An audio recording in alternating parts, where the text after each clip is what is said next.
Hello, this is Shubhrajit and welcome you all to my channel. তো ফাইটারের ট্রেলারটা drop করে দেওয়া হচ্ছে। ফিল্ম আসছে 25 জানুয়ারি আইম্যাক্সে।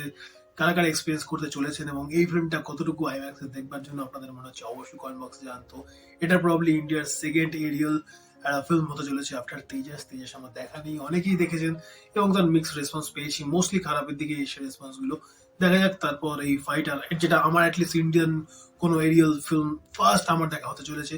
এক্সপেকটেশন হিউজ রয়েছে, দেখা যাক কতটুকু পূরণ করতে পারেন সিদ্ধার্থ রাজ আনন্দ। তো ফিল্মের ট্রেলার কেমন লাগলো? ট্রেলার যদি বলি তো গল্প লেভেলে একটা ইন্সপিরেশন আমরা সকলেই বুঝতে পারছি। পুলওয়ামা প্রথমে এদিকে পাকিস্তানের ঘটানো, পরবর্তীকালে ভারতের গিয়ে এয়ার স্ট্রাইক করে আসা পিওকে বা পাক অকুপাইড কাশ্মীরের বালাকোট রিজিয়নে, এবং তারপরে একটা এক্সটেনশন ভার্সন যেটা ফিল্মে আমরা দেখতে চলেছি মোস্টলি, যেটা আবার শ্রীনগরের দিকে পাকিস্তান হুড়িয়ে অ্যাটাক করছে, একটা ওয়ার, একটা একটা ওয়ার, একটা প্লেস তৈরি হয়, একটা ওয়ার ফিল্ড তৈরি হয়। সেই জায়গাটুকু ফিকশনালাইজ যেটুকু মনে হচ্ছে, বাকিটুকু মনে হচ্ছে রিয়েল লাইফ থেকে ইন্সপায়ার্ড। সে যতই এদিক ওদিক সেদিক বলা হয়ে থাক না কেন। এবারে যদি ফিল্মের টাইম লাইনে বলি তো নিঃসন্দেহে একটা, যেটা শুরুর দিকে একদম অনিল কাপুর বলে দিচ্ছেন যে তোমরা নিজের মধ্যে একটা ইন্টারপার্সোনাল একটা বন্ড ক্রিয়েট করো, যেটা পরবর্তীকালে ওয়ার ফিল্ডে গেলে তোমাদের মধ্যে ওই একটা ইমোশনাল একটা কোথাটা গিয়ে একটা বন্ডিংটার জন্য তোমরা অনেক বেশি সাকসেস পেতে পারো মেবি ইন ফিউচার। এবং সেটাই কিভাবে বিল্ড আপটা দেয়, সেই ইমোশনাল বিল্ড আপটা, এবং তারপরে সেকেন্ড হাফে বা ক্লাইম্যাক্সে গিয়ে তার ইম্প্যাক্টটা কি পড়ে, তার একটা গোটা জার্নি, এই টাইমলাইনটুকু, বেসিক স্ট্রাকচারটুকু গল্প মোটামুটি 3 মিনিটে তারা ক্লিয়ার করে দিয়েছে। এবং ওই যে বললাম প্রথমে পুলওয়ামা, তারপরে বালাকোট এয়ার স্ট্রাইক, এবং তার পরবর্তীকালে যে ঘটনাটা ঘটেছিল অভিনন্দন বর্তমানে, এবং আমি জানি না যে সেটা অভিনন্দন বর্তমানে ঘটনাটার সঙ্গে কতটুকু কানেকশন রাখবে কি রাখবে না, টাইমলাইনটাকে কতটুকু ঘেটে দেবে। আর আলটিমেটলি তারা তো দাবি করবে যে এটা রিয়েল লাইফ ইন্সপায়ার্ড নয়। তো কেমন কি হয় সেটা ইন ফিউচার দেখবার অবভিয়াসলি আমরা সেটার দিকে তাকাবো। বাট যদি বলি ট্রেলার লেভেলে আমার কিন্তু বেশ প্রমিসিং একটা ট্রেলার লেগেছে।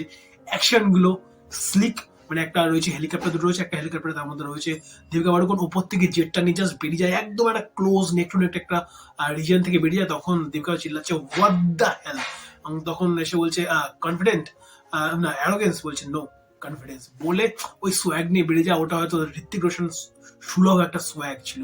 এবং তারপরে যে একটা দেখুন, আমরা মোস্টলি দেখে থাকি কি ছেলে একজন একটা কোথা থেকে লাইন ফাইন মারছে অ্যান্ড অল, যেরকম মোস্টলি দেখে থাকি। এখানে জাস্ট ফ্লিপ করে উল্টো দিক থেকে দীপিকা পাড়ুকোন লাইন মারছে, এবং যে জিনিসটা হচ্ছে সেটা গ্যাদ গ্যাদে লাগে না, খুব মানে সুইপ লাগে, স্লিক একটা বিশেষ স্টাইলাইজ একটা বিষয় ঋত্বিক রোশনের ফিল্মের সঙ্গে, যেটা আমরা সবসময় চাই। এবং সিদ্ধার্থ আনন্দের মধ্যে স্টাইলাইজেশন একটা নিঃসন্দেহ রয়েছে। পাঠানের মধ্যে আমরা সেই স্টাইলাইজেশন দেখেছি। ফিল্ম আপনার ভালো লেগে থাকুক খারাপ লেগে থাকুক সেটা অন্য ব্যাপার, বাট স্টাইলাইজেশন যেটা সিদ্ধার্থ রাজ আনন্দের একটা ট্রেডমার্ক, সেটা কিন্তু ফিল্মটার মধ্যে ভালোভাবে রয়েছে। এবং একটা রিয়াল ফিল্ম, তার সঙ্গে একটা ইমোশনাল সেট আপ, এবং তার সঙ্গে অবশ্যই ইন্ডিয়া পাকিস্তান ব্যাকড্রপ, এবং একটা কমার্শিয়াল টাচ আপে শের কুলকায় গান আমার হয়তো ভালো লাগেনি, অনেক মানুষের ভালো লেগেছে হয়তো। এছাড়া পরের একটা গান হলো, সেটা আমার রিয়াকশন অবশ্যই করা হয়নি, বাট সেই গানটা প্রচুর মানুষ ভালোবেসেছেন, অনেক ভিউজ টিউজ জেনারেট করেছে। তো একটা সেট আপ প্রপার রয়েছে সিদ্ধার্থ রাজানন্দ আফটার পাঠানের সাকসেস। দেন ঋত্বিক রোশন বহুদিন বাদে আবার কাজ করা, ফুল ভেজের একটা কমার্শিয়াল ফিল্মের সেট আপ, সঙ্গে ইন্ডিয়া পাকিস্তান একটা একটা বাতাবরণ একটা ক্রিয়েট করা। এবং যাই হয়ে থাক, পাকিস্তানকে গিয়ে ঠুকে দাও, পাকিস্তান মোড়ে ভূত হয়ে যাওয়ার মতো অবস্থা এই মুহূর্তে পাকিস্তানের। তারপরে পাকিস্তানকে ঠোকো, সিনেমা হিট করবে। গদার 2 সিনেমাটা আমার ব্যক্তিগতভাবে একদমই ভালো লাগেনি, মানে ক্লাইম্যাক্সে তো দেখে মনে হচ্ছিল চল কে হালা হ্যায়, সেই ধরনের একটা ফিল্মেও এরকম একটা ইয়ে করে চলে গেল। তো এই ফিল্মটার মধ্যে তো মাস মেটেরিয়াল মশলা রয়েছে, এবং তার সঙ্গে ওরা একটা নতুনত্ব কিছু একটা পাচ্ছে, অ্যাটলিস্ট ইন্ডিয়ান ফিল্মের লেভেলের থেকে অনেকটা বেশি কিছু অ্যাচিভ করতে চাইছেন। এবং সিদ্ধার্থ আনন্দ এইসব জিনিসগুলোকে বেশ ভালোভাবে করেন। পাঠানের সময় তিনি লকডাউনের মাঝখানে শুট করেছেন, অনেক কিছু জায়গাতে শুট করতে পারেননি, গ্রিন স্ক্রিনে কাজ করছেন, বাট এখানে ওই জিনিসগুলোকে তারা অনেকটা বেশি ওভারকাম করতে পেরে সক্ষম হয়েছেন। এবং ওভারঅল যদি বলি ট্রেলারে কিন্তু তার আউটপুটটা রয়েছে নিঃসন্দেহে। দেখা যাক ছবিটা কেমন কি হয়। ছবিটার জন্য নিঃসন্দেহে রয়েছি, মুখে রয়েছে 25শে জানুয়ারি। আপনাদের কেমন কি লেগেছে অবশ্যই জানি। এবং ডায়লগ বাজে ছবির মধ্যে আমার দুর্দান্ত লেগেছে। সে ফ্লার্ট করার দিকে হোক, কে তোমার এক্স ইধার সে থা, তখন দীপিকা পাড়ুকোন যখন বলে যে নেই মেরা নেক্সট ইধার সে হো সাকতা হ্যায়, ওই ডায়লগটা যদি বলি, কিংবা যেখানে মারছে ইন্ডিয়ান অকুপাইড পাকিস্তান মারছে ওই জায়গাটাতে, হলে ক্লাইম্যাক্সের কাছাকাছি মোস্টলি ওটা হতে চলেছে যদি ভুল না হই, এরকমই মোটামুটি স্ক্রিন প্লে গ্রাফগুলো হয়ে থাকে। সেখানে হলে যা হাততালি সিটি পড়বে, আর যেরকম রক্ত গরম হওয়া যদি মোমেন্ট তৈরি করতে পারে, ওই মোমেন্টে জাস্ট ফেটে পড়বে হল, মানুষ বিশাল মজা হবে। ট্রেলারটা দেখেই ভালো লাগছিল, যেরকম একটা পেসে ট্রেলারটা উঠলো, সেখানে গিয়ে ওর একটা ডায়লগের পাঞ্চ করছে, আর একটা করে ইন্ডিয়ান অকুপাইড পাকিস্তান, ওই বলাটা ফিলটা দিচ্ছিল, ওই যেই লেভেলে ট্রেলারটা উঠে গেছিল।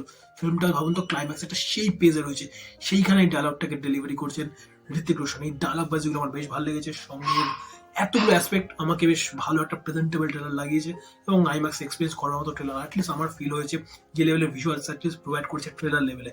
আপনাদের কেমন কি লেগেছে অবশ্যই কমেন্ট বক্সে ভিডিও ভালো লাগে লাইক করুন, শেয়ার করুন এবং আপনারা কি আইম্যাক্সে দেখতে চলেছেন এবং আইম্যাক্স এক্সপিরিয়েন্স করে আপনাদের প্রথম ফিল্ম কি ছিল অবশ্যই ভিডিও কমেন্ট বক্সে জানাতে বলবেন। ভিডিও ভালো লাগে লাইক শেয়ার সাবস্ক্রাইব প্রথমবারের জন্য যদি চ্যানেল থেকে থাকেন চ্যানেলকে সাবস্ক্রাইব করে পাশাপাশি পাশে থাকা নোটি বাটনটাতে অল নোটিফিকেশন অন করে চ্যানেলের সঙ্গে থাকতে বলবেন না। এবং আপনার কি মনে হচ্ছে যেগুলো যেগুলো আমি বললাম পুলওয়ামার পরে বালাকোট সঙ্গে অভিনন্দন বর্তমানের একটা রেফারেন্স এবং তার সঙ্গে পরবর্তীকালে ফিকশনালাইজ কিছুটা করা, এইটাই কি আপনার মনে হচ্ছে এই মিশটা নাকি এর থেকে বেশি কিছু মনে হচ্ছে কমেন্ট বক্সে জানান। ভালো তখন ভালো ক্রিকেট দেখতে থাকুন।